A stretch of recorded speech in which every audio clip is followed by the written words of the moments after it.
Bienvenidos, amigos, amigas, bienvenidos al Archivo Histórico de la Ciudad de México, Carlos Sigüenza y Góngora. En esta ocasión tenemos el honor de contar con la presencia de la doctora María Vázquez Valdés.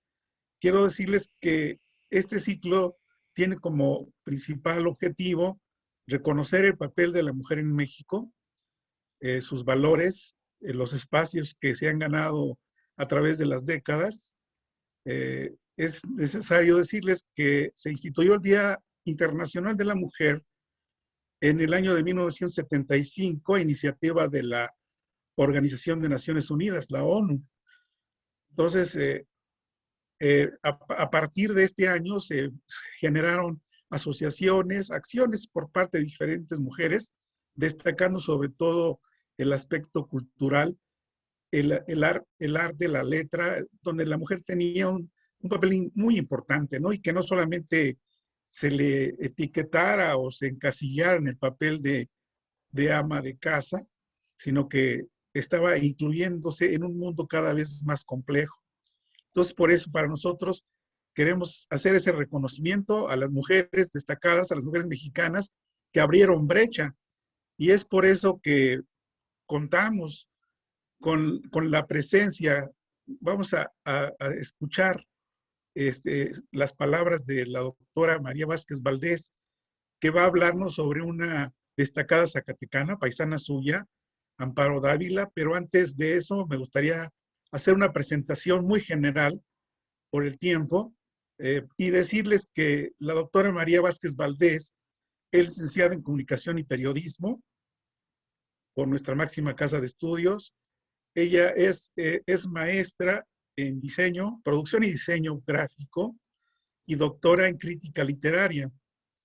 Ella ha traducido varias obras del inglés, sobre todo, ¿verdad, doctora?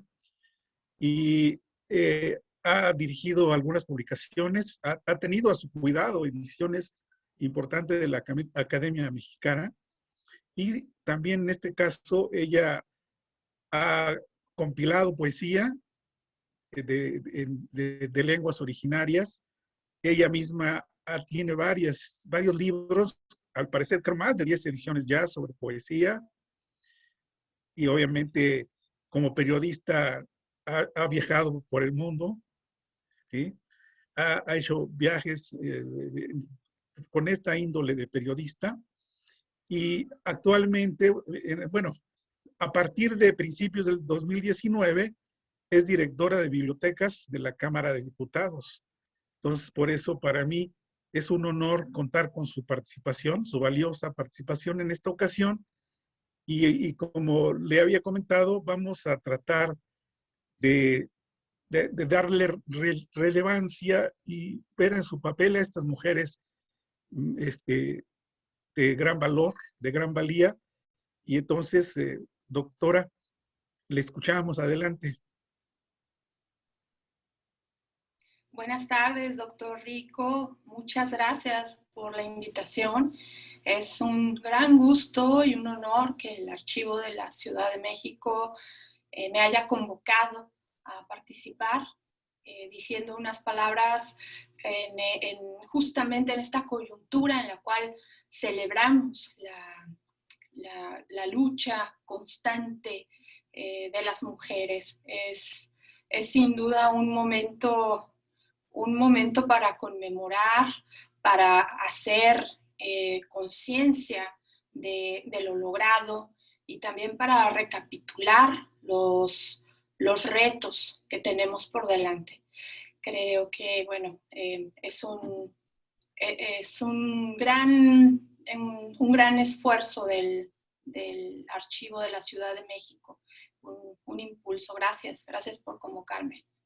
Y también le agradezco mucho que me haya invitado a hablar de una autora que para mí es muy importante. Ya usted se refirió un poco a las cuestiones que nos unen.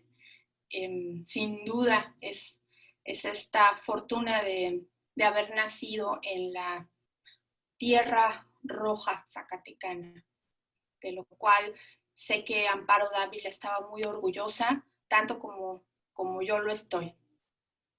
Gracias por invitarme.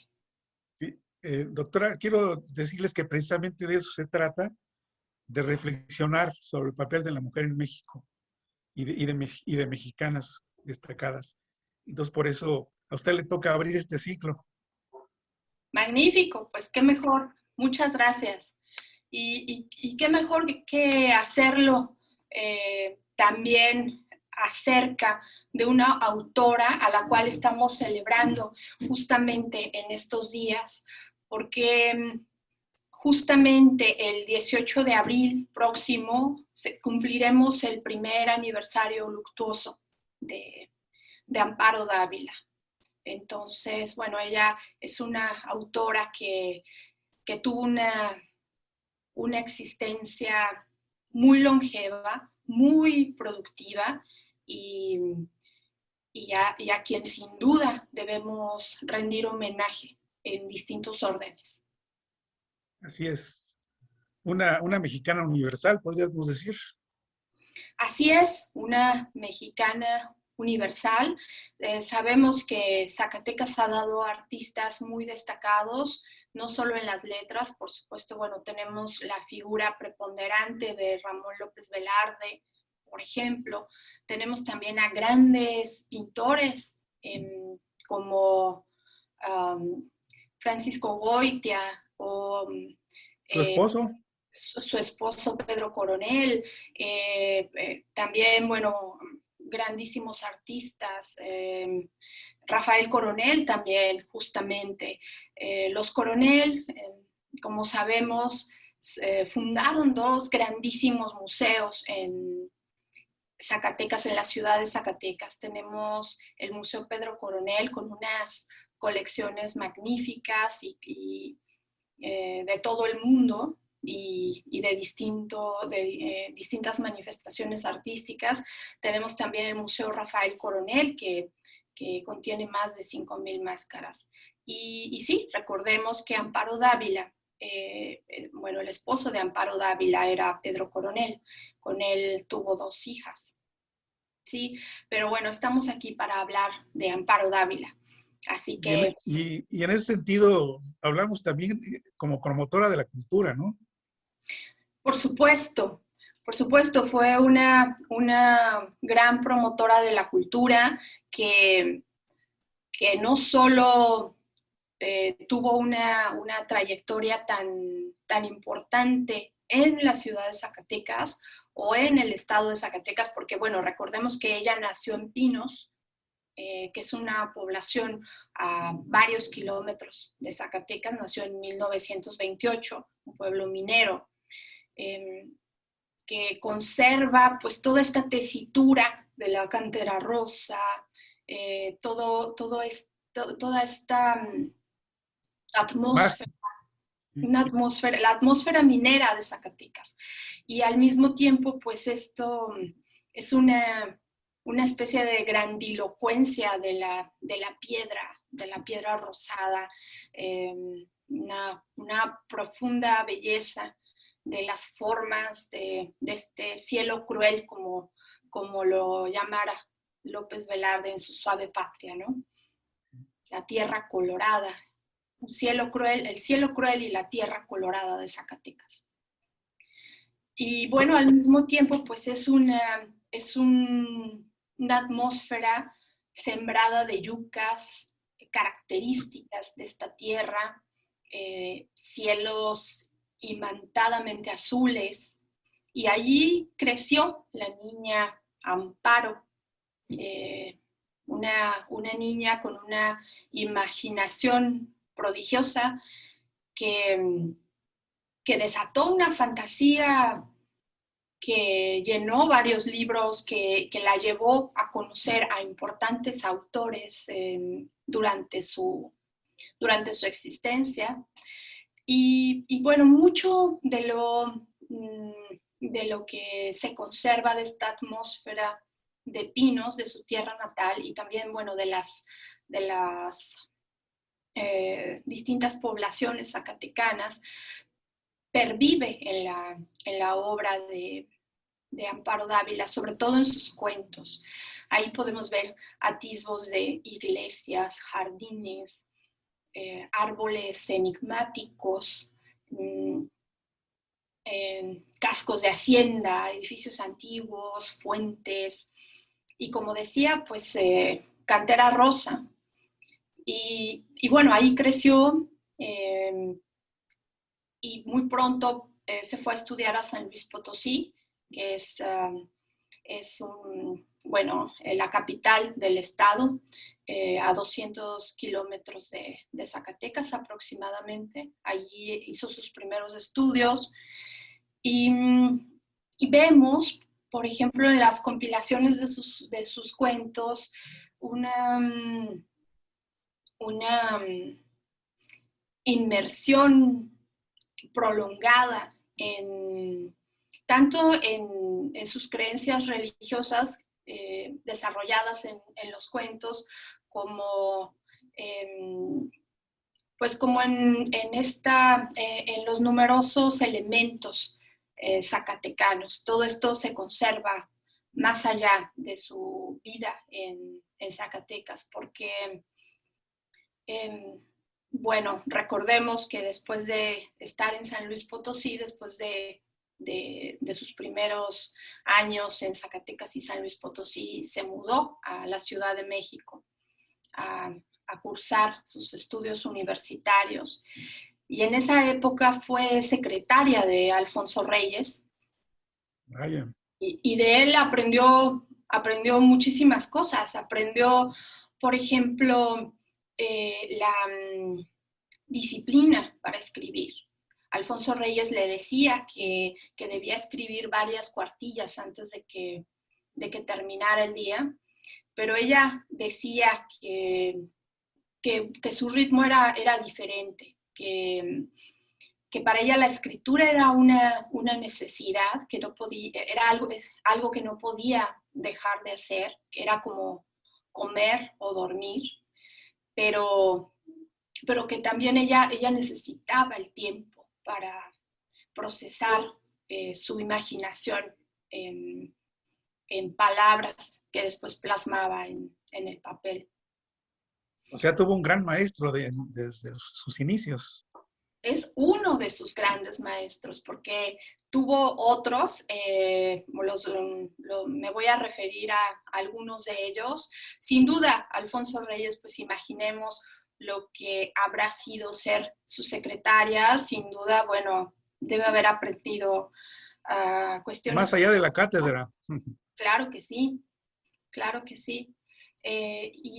Pero bueno, antes de esto, antes de llegar a la Ciudad de México y de comenzar todo esto, ya Amparo Dávila había publicado su primer libro.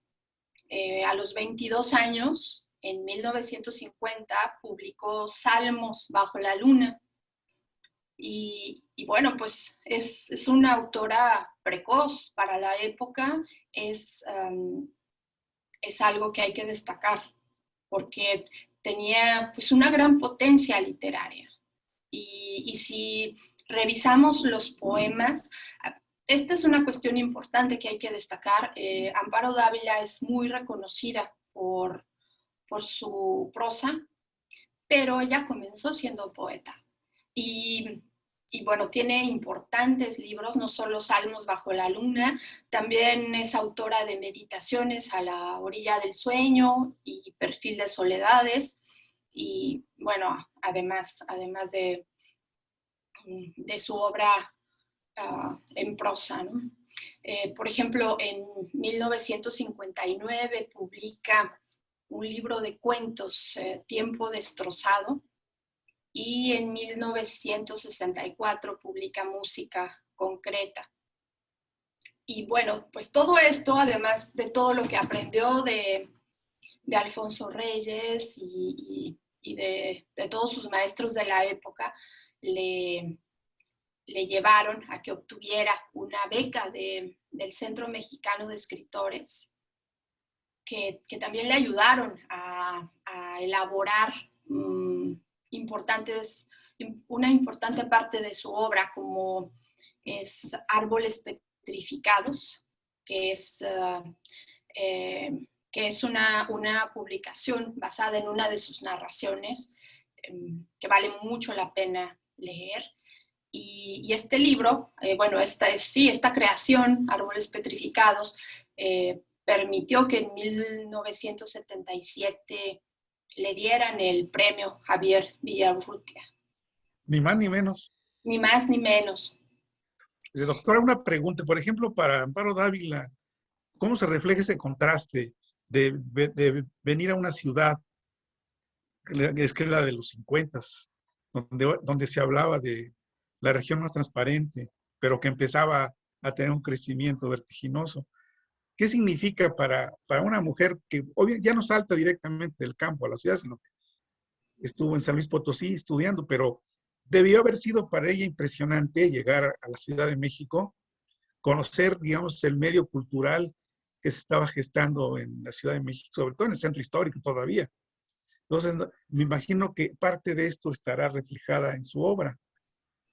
Por supuesto, claro que sí, está reflejado y es algo que personalmente encuentro también muy entrañable, porque es otra situación paralela a la que yo tuve también al llegar a estudiar a la universidad, a la ciudad, desde la provincia zacatecana, llegar a estudiar a la Ciudad de México, a la UNAM, a la Universidad Nacional Autónoma de México.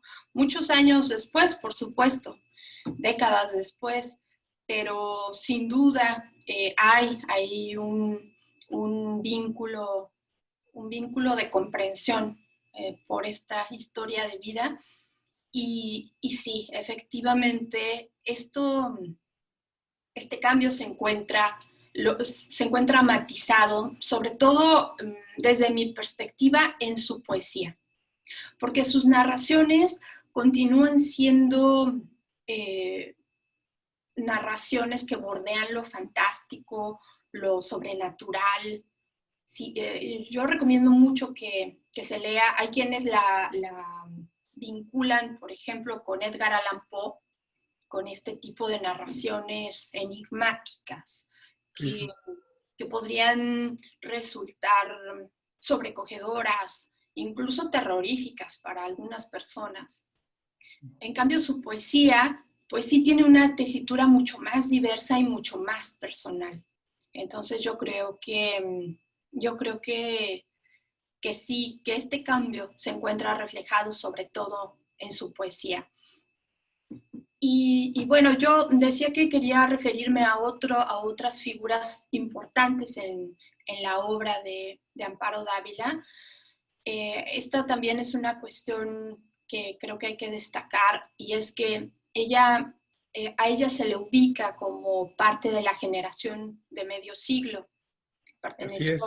Perteneció a, Sí, pues, sí. a esta pléyade fundamental de nuestra cultura mexicana. Y del boom Y literario después.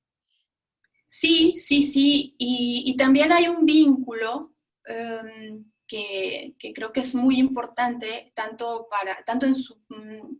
desde la perspectiva de su obra como desde la perspectiva de su vida, y es la relación con Julio Cortázar, porque tuvieron una amistad muy cercana que surgió.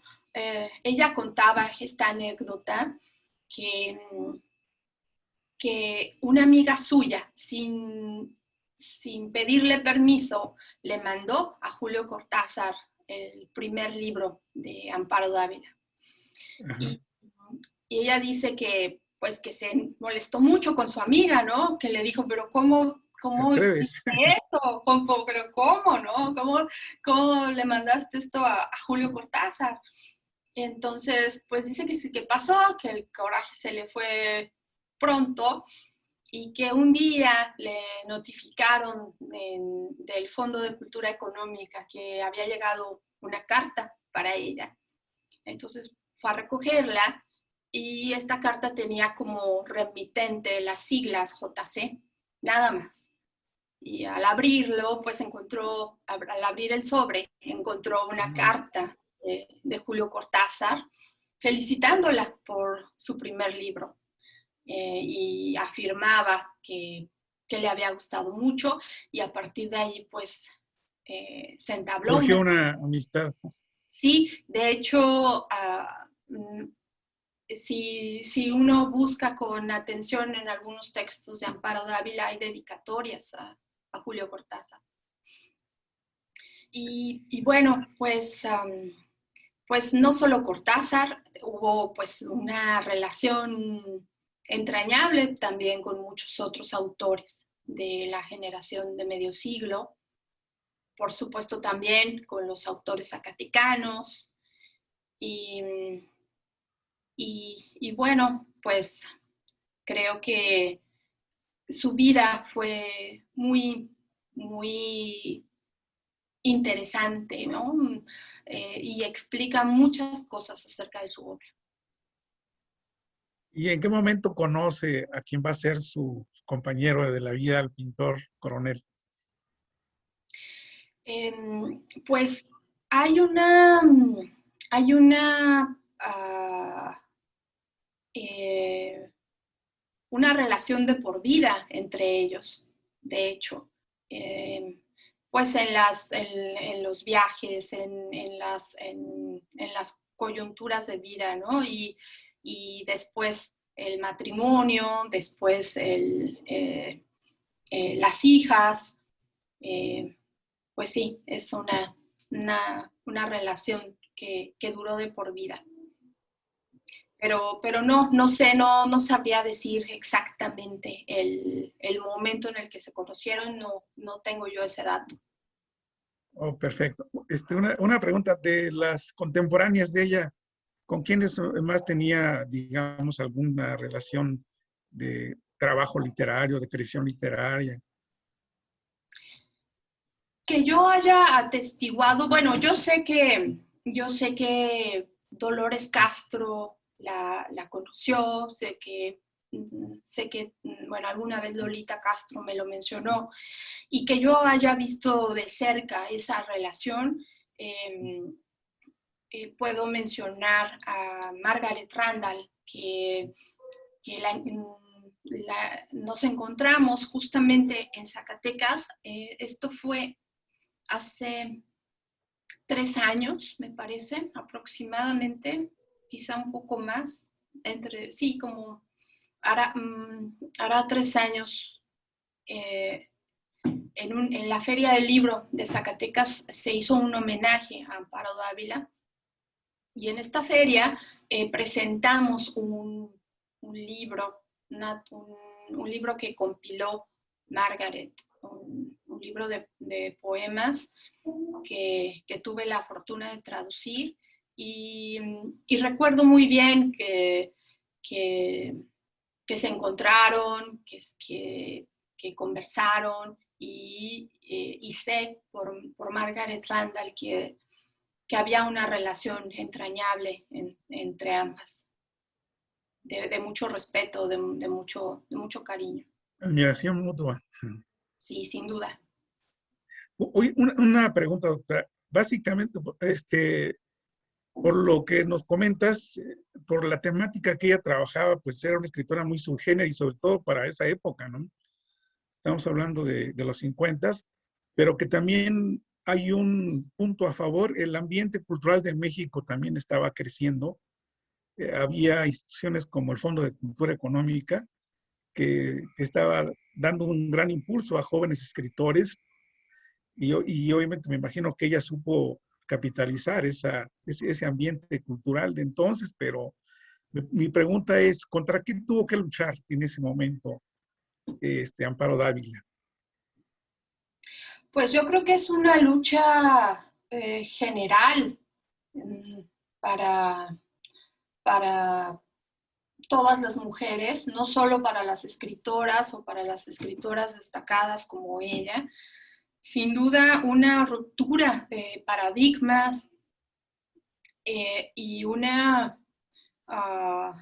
impulso potente por hacerse escuchar en en un contexto pues mayormente habitado por el género masculino, ¿no? Sí, sí. Sí, Sin sí. duda en provincia, pues esto está todavía más acentuado. Aún ahora, imaginemos ahora la primera mitad del siglo pasado, la diferencia pues era mucho Abismal. mayor. Sí. Uh-huh. Sí, claro. Por eso creo que es aún más relevante el hecho de que ella haya producido con tal efervescencia, con tal fuerza su obra, y que haya además destacado por una voz tan original, porque no es una voz que retome, digamos, lo que haya aprendido de Alfonso Reyes o de Cortázar o de sus contemporáneos. Creo que es una voz que ella logró pulir, Forjar. logró forjar, ¿sí? Y que logró hacer oír también, pues en una tierra ya con figuras tan preponderantes, como decía al inicio, como López Velarde. Ella en su poesía no, no trata de imitar a López Velarde, en sus cuentos no trata de imitar a Cortázar. Hay una Amparo Dávila genuina, se siente genuina, se siente valiente en su propia propuesta tanto de poesía como de prosa. Esa sería su principal aportación, ser auténtica. Pues no me atrevería a decir que sea su principal aportación. Sin duda es una de sus principales aportaciones. Creo que hay muchas otras cosas que habría que destacar. Sin duda un gran talento, una pluma poderosa. Eh, en sus poemas, por ejemplo, hay algunos poemas que verdaderamente maravillan por ciertas figuras literarias, por ciertas construcciones, por ejemplo, ¿no? Y por supuesto en su prosa, pues construyó narraciones, bueno, ya mencionaba Árboles Petrificados, pero sin duda, pues muchas personas conocerán esta narración, El huésped, por ejemplo, que es una de las más destacadas, ¿no? De las que ella escribió. La señorita Julia también. Son narraciones que fueron forjándole un lugar En las letras mexicanas. un lugar consistente. Sí, sí, pues yo recomendaría que se lea el material de lectura de la UNAM. Ahí están estos botones de muestra de su prosa. También recomendaría que se lea su poesía reunida, que publicó justamente, usted mencionaba ahora el Fondo de Cultura Económica. Esta editorial publicó en 2011 su poesía reunida. Ahí vienen los 3 primeros poemarios que Y se publicó. tardaron, ¿no? Debería haber sido desde antes algo. Bueno, pero precisamente para esto sirve este ciclo de reflexiones, para darle un lugar, el lugar que se merecen y que el público la conozca y sienta esa curiosidad por leerla, ¿no? Porque, como tú dices, en ese tiempo eran pocas voces de mujer.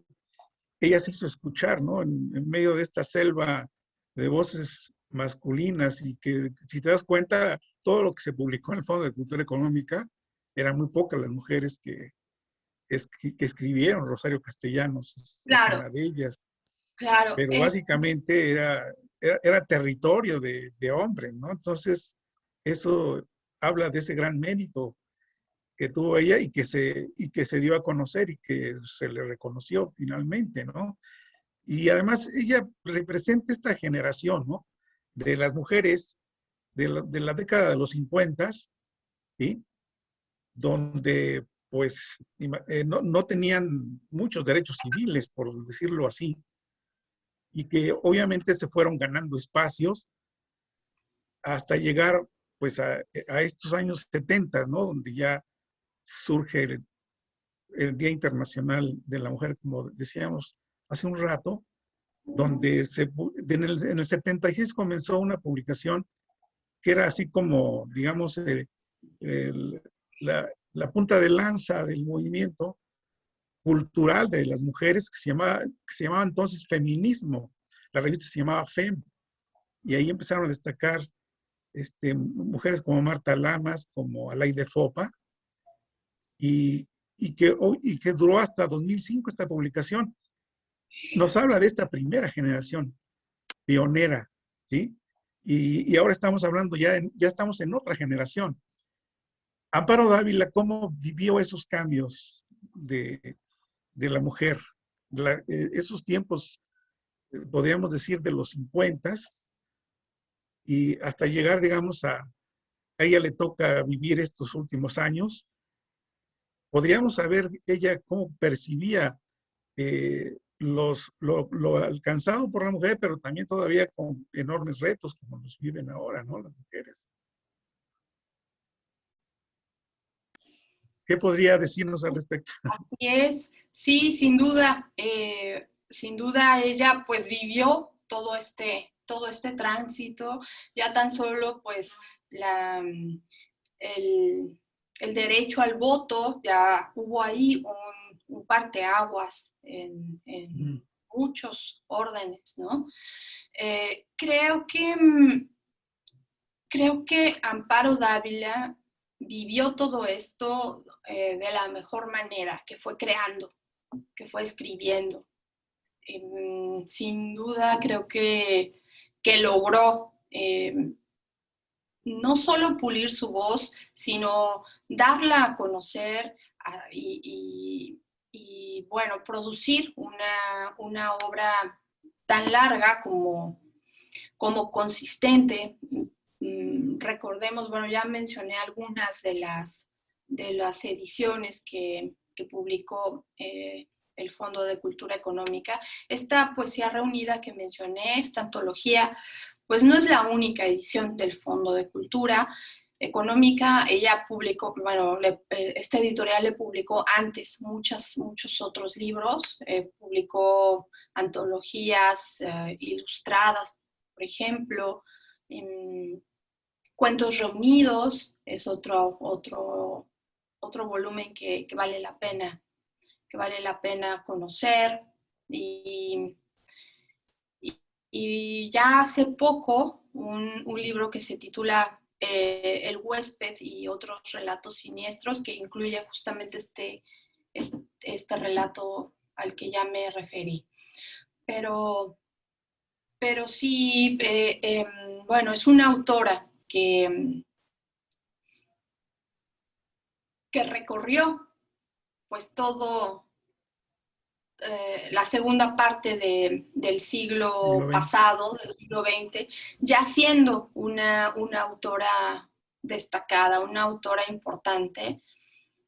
Y si bien tanto en su prosa como en su poesía, toda esta lucha, todo este impulso como mujer en un mundo en muchos aspectos adverso, creo que finalmente es una autora que logró florecer gracias a su gran talento, aún con todas estas adversidades, aún con un contexto difícil. Porque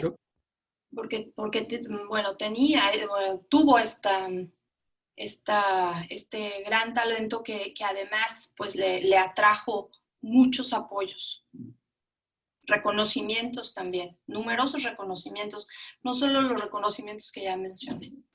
Doctora, si quiere dar algunas palabras finales para despedirnos de nuestro auditorio. Pues muchas gracias por convocarme. Es Gracias a usted, doctora. Gracias.